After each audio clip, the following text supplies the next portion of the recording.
Funding for this edition of One-on-One with Steve Adubato has been provided by Investors Bank, NJIT, New Jersey Institute of Technology, Health Republic Insurance Company of New Jersey, Celgene Corporation, committed to improving the lives of patients worldwide, PSE&G, committed to improving New Jersey's economy and strengthening its communities, NJM, auto insurance, homeowners insurance, and more, with a focus on safety and financial stability, and by the Russell Berry Foundation. This is One-on-One. When you first heard that they were doing Charlie Rose and Gayle King, didn't you go, what? People like laughing at others, so I don't mind if the other is me. See, you go right into the character. That's what it is. I'm bringing families together a half an hour each week. Man, I'm doing something special. And so I do feel successful.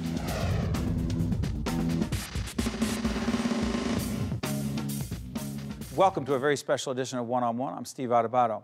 In this next half hour, my colleague Joanna Gagis takes us inside a live kidney transplant from the Liberty Science Center and shows us the life-saving benefits of organ and tissue donation. I'm coming to you live from the Liberty Science Center, where today we're going inside the operating room to learn about and witness a live kidney transplant. Now, for those of you who are thinking now is a good time to change the channel, don't. Because this next half hour will show you why this procedure is so critically important and how the shortage of organs in New Jersey has left over 5,000 people waiting for this life-saving miracle. Dr. Geffner, how did the Live From Project start?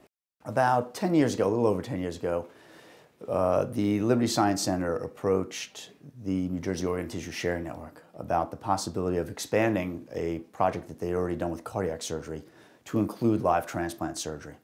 And at that point, the three of us, St. Barnabas Medical Center, Liberty Science Center, and the New Jersey Organ and Tissue Sharing Network got together and developed this program to be able to essentially broadcast live transplant surgery to high school students. What is the goal of the program? A couple of goals of the program.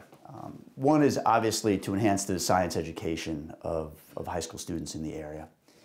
The second is really from our standpoint, from the standpoint of my transplant program, from the standpoint of the New Jersey Organ and Tissue Sharing Network, to really increase the knowledge of the need for organ donation and the issues surrounding organ donation. Joe, what is the New Jersey Sharing Network and what is its mission? Well, our mission is to save and enhance lives through organ donation and transplantation. The Sharing Network is an organ procurement organization chartered by the federal government. We service most of New Jersey, identify potential organ donors and facilitate the donation of those organs and then the allocation of those organs to the transplant centers. Under federal law, every hospital in the country, what we call an acute care hospital, must affiliate with their local organ procurement organization and follow certain procedures to notify that organization of any potential organ donors so that we can evaluate them for the donation potential. So it's actually, they call us with every death or imminent death. Usually it's an imminent death as a patient on a ventilator who has a non-survivable injury. And then we have highly trained staff who go to the hospital, evaluate the chart, and decide whether that patient may or may not move forward to possible donation. Why did the Liberty Science Center see value in bringing students into the operating room? We've been doing this Live From program for 13 years. And the kidney transplant is the one that we're doing with Dr. Geffner at St. Barnabas. It's an amazing program to see an actual kidney transplant, real, and to watch that transplanted kidney suddenly become alive as it's infused with blood. It does so many things for these kids. Obviously, it teaches them some about anatomy and medicine. There's psychological and social issues involved. Sometimes we have the donor in the room explaining to the kids what it was like to make that decision to donate one of your kidneys. And of course, it's something we're trying to raise an awareness of with the Sharing Network. There are 120,000 people in the United States that are on a waiting list for life-saving organ transplants. 18 people die a day because there aren't enough organs available. Good morning, my name is Renee Harris, and I have to tell you, I'm so excited to have you all here today, and I'm also so excited for what you get to experience today. I am what is called an altruistic kidney donor. An altruistic donor is someone who donates a kidney to a stranger. I didn't know a whole lot about this until about 3 years ago. My youngest daughter, who lives out at UCLA, she started doing her research on this, and I started getting kind of interested. And in June of 2012, she donated a kidney out at UCLA to a stranger. So I went out with her when she did hers at UCLA. I had the opportunity to meet the recipient's family, which is unusual. The family and myself happened to be in the same waiting room, which is unusual, and I heard them talking about kidney. And finally I interrupted and I said, would you mind if I said, I don't want it to intrude, but you know somebody who's having kidney surgery? And they said, yes. Their son was receiving a kidney from a 39-year-old angel. And they went on to talk about how unusual and what a miracle was that all of a sudden this angel came out of no place to donate this kidney to their son, who was 26 years old. And I started getting tears in my eyes. And finally I couldn't hold back, and I said, I believe that's my daughter who's doing this. So we had this wonderful bonding experience. I would have donated my kidney anyway, even without this, but to see how it impacted the family as well as a patient was so significant in really my decision. I'm here with Renee Harris, who is the oldest living donor here in New Jersey, but also in the country. Is that right? Out of 100 hospitals that are on the registry, I'm the oldest in the country. What was your experience after having the surgery and after giving the kidney? What did you feel went well, and what did you feel was maybe missing? The thing that went so well was that I was okay. The recipient, because I'm an altruistic donor, I don't know who the recipient is, and I knew that going in. And I also heard that the recipient was doing well. And that was the best. That was the best. I also knew that how much it meant to the family. Myself, I felt a loss, an emptiness, because I didn't have a family, a relative, a friend that was there with me, that was connected with this whole process. And so with that void, I contacted the New Jersey Sharing Network because I read their mission, and they were involved in getting out there and giving information to the public as to the need for donations, not just kidney donations, but other organ donations, and how to do it. When I was going through the process of being tested and everything, I found that a lot of people didn't know anything about the need for organs, or there was such a thing as altruistic donors. And so I knew that there was a need, and I found that that is what is really continuing the life of the whole donation, is educating people to the need, and that people can do it. That's what really gives meaning to it. Yes. Why did you choose kidney transplantation for this project? Other organ donations and other transplants are not elective. They're emergency. They happen anytime, day or night. So in order to develop this program, we needed something scheduled. So that's why we chose to do it with living donor kidney transplants. What do you hope is the biggest takeaway for the students? A couple of things. One is obviously we want to encourage them to further their education, work hard, study hard, do the best they can.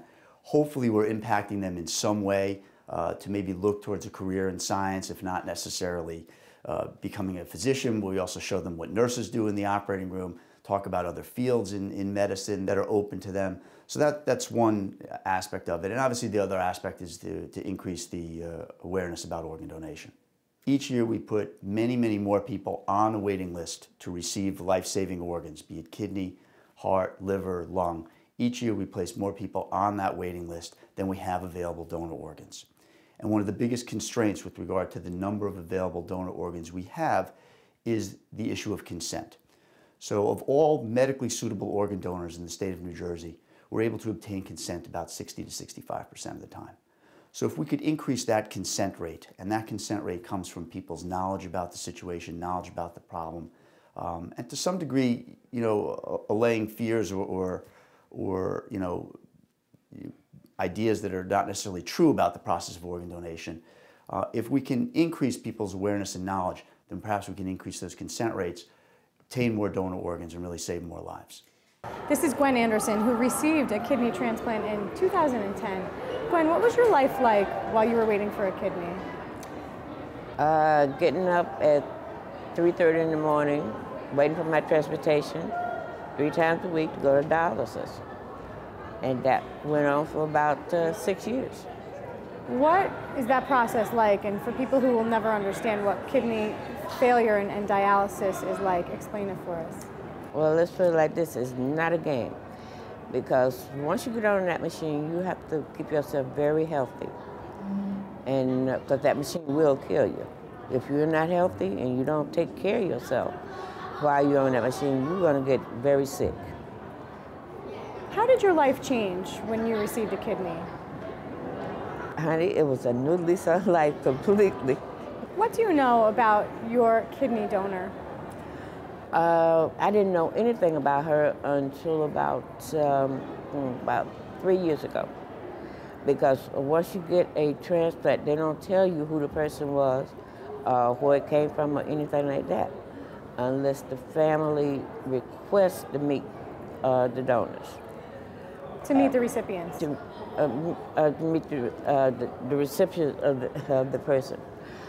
And the Sharing Network called me and told me that Jackie Larea wanted to meet me. And I was so happy because I had been praying about it, because I really wanted to meet the person that I had their mother or father's kidney. What is your relationship with Jackie like now, and why is that relationship so significant considering what you both have been through?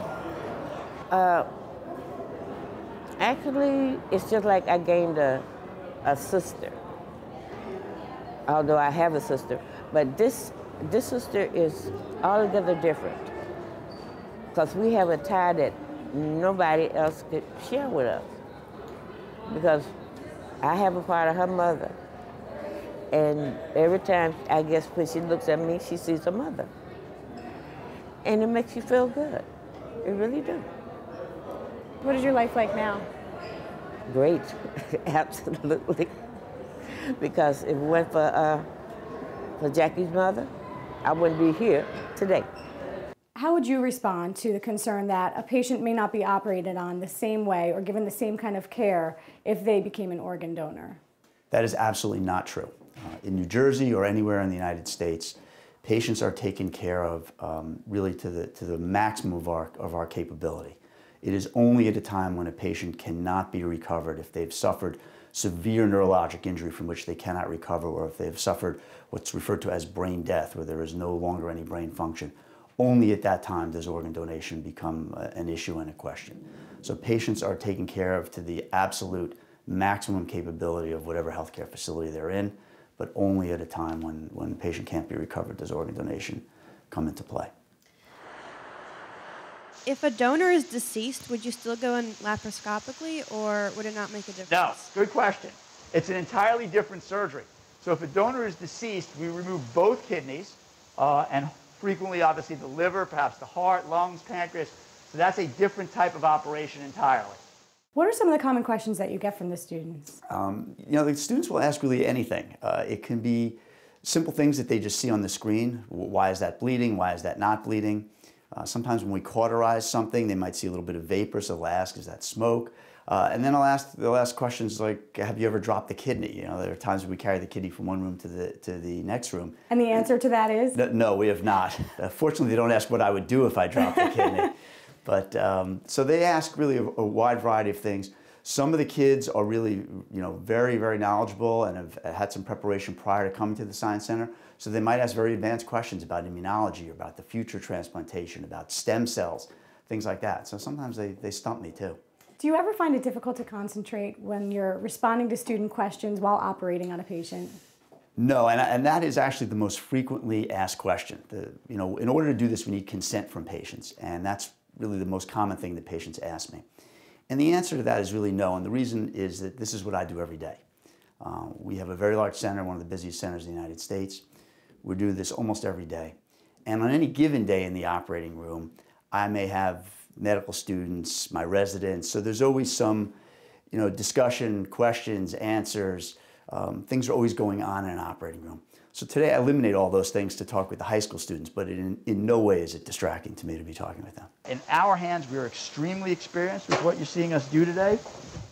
So we do everything we can to maximize the safety of the patient and maximize the outcome.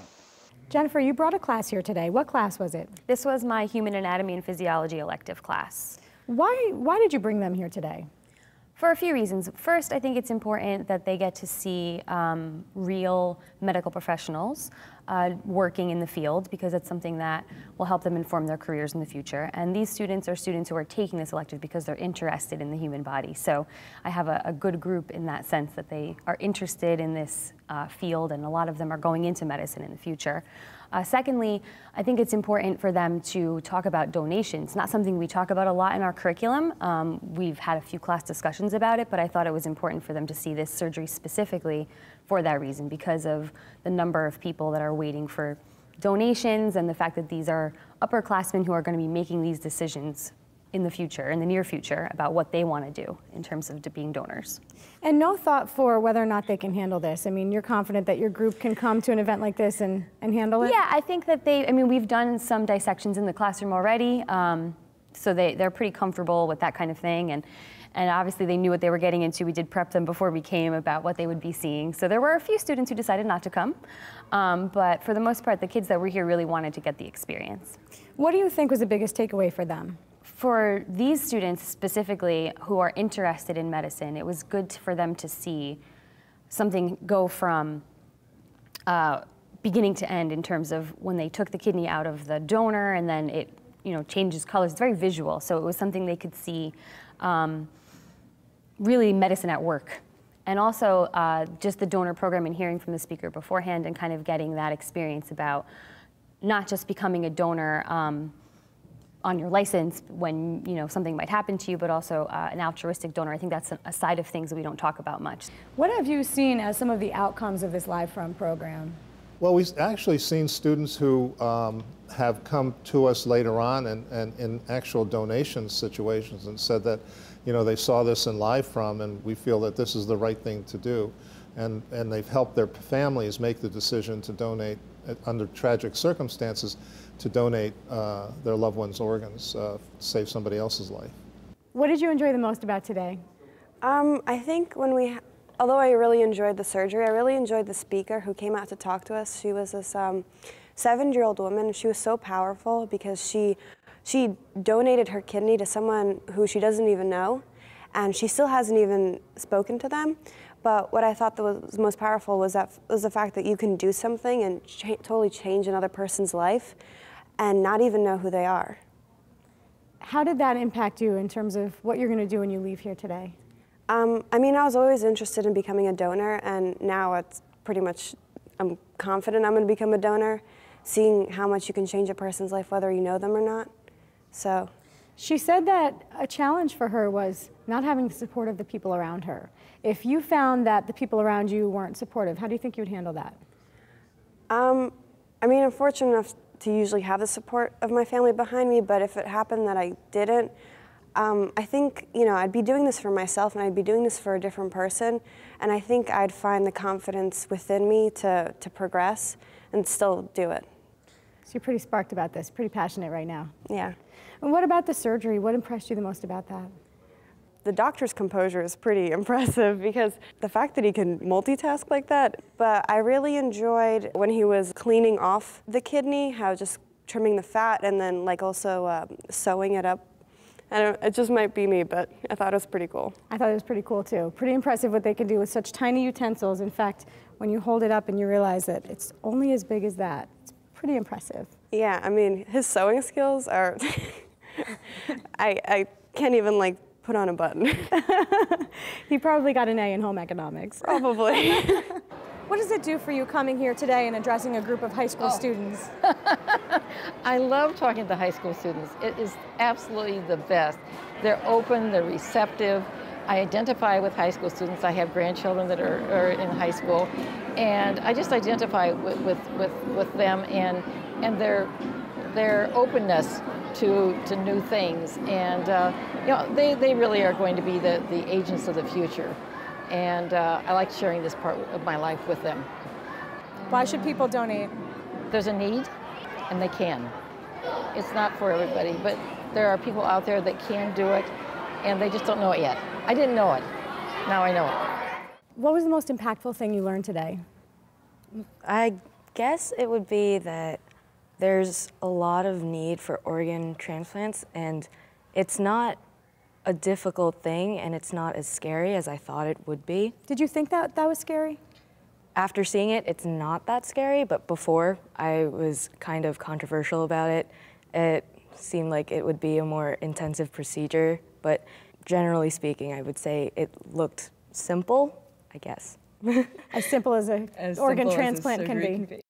How unique of an opportunity is this for these students? It's totally unique. And the kids learn so much from it. I mean, it's transformative. We've had kids that have been there, because again, it's a 13-year-old program. We had 2 kids from Union City who were getting Fs, and one was in a gang, quite literally. They watched that program, and today they're almost finished with college, they're getting straight A's, they're going on to medical school. The surgeon they saw there continues to mentor them, calling up every 3 or 4 months to make sure that they're doing well. So it's very transformative, this program. What does that mean for you when you hear a success story like that and you know that the Liberty Science Center was a part of that? I mean, I love it. I mean, that's our mission, really, to get learners of all ages, but particularly kids, excited about science, the power, the promise, and the pure fun of science. And then our secondary mission is to get kids to take up careers in science, technology, math, engineering, all those subjects. Because right now, there's a crisis in this country where we're not graduating enough kids with the scientific and technological chops to fill the jobs we need. And this is an issue not just that I like science and there should be scientists, it's an issue of economic independence for the United States. And if we're to maintain our edge in innovation, we need more people going in this field. It starts by getting kids excited. Luckily, there's a lot of civic-minded companies and foundations that are interested in making a difference with kids in New Jersey. Investors Bank is one of them. They're one of our supporters of the Live From program, and obviously the Sharing Network too. I mean, here the Sharing Network and Liberty Science Center have a common mission, and that's both of us understand the need for more people donating organs. I mean, 18 people dying a day because there aren't organs available is kind of sad. So if we can make a difference in changing that, we want to do that. What are you going to take away from today, and what are you going to share with people when they ask you what you learned? Well, I'm actually an EMT back home, and I actually told some of my supervisors that I was going to this, and they were just like, you get to see the other side after you bring the patient in. You should really think about this, because you never get to see like what happens after you leave a patient, and some patients really need this, and this is just a life-saving surgery. So is a career in the medical field in the future for you? Yeah, I'm actually going to nursing school next fall, so yeah. Joe, for you, what's the most rewarding part of this job? Coming to work every day, working with the people I work with, knowing that every day we're trying to save lives. I've been doing this for 16 years now, and I can't imagine doing anything else. It's the most rewarding, satisfying job I've ever had. And I meet people every day who we've impacted in some way or another, either through actually identifying an organ donor and recovering organs that help save their life, or help import an organ that helps save their life. So just an amazing, amazing, amazing experience. One-on-One with Steve Adubato has been a production of the Caucus Educational Corporation, celebrating over 25 years of broadcast excellence. And NJTV. Funding for this edition of One-on-One with Steve Adubato has been provided by Investors Bank, NJIT, Health Republic Insurance Company of New Jersey, Celgene Corporation, PSE&G, NJM, and by the Russell Berry Foundation. Promotional support provided by The Record, North Jersey's trusted source, and NorthJersey.com, and by Commerce Magazine. New Jersey Manufacturers Insurance Company offers policies that can protect against auto accidents, fires, windstorms, floods, and many other serious and urgent situations. Tips on what to do before, during, and after you're confronted with the unexpected are on the emergency preparedness section of NJM.com. New Jersey Manufacturers, helping the Garden State prepare for the unexpected for nearly a century.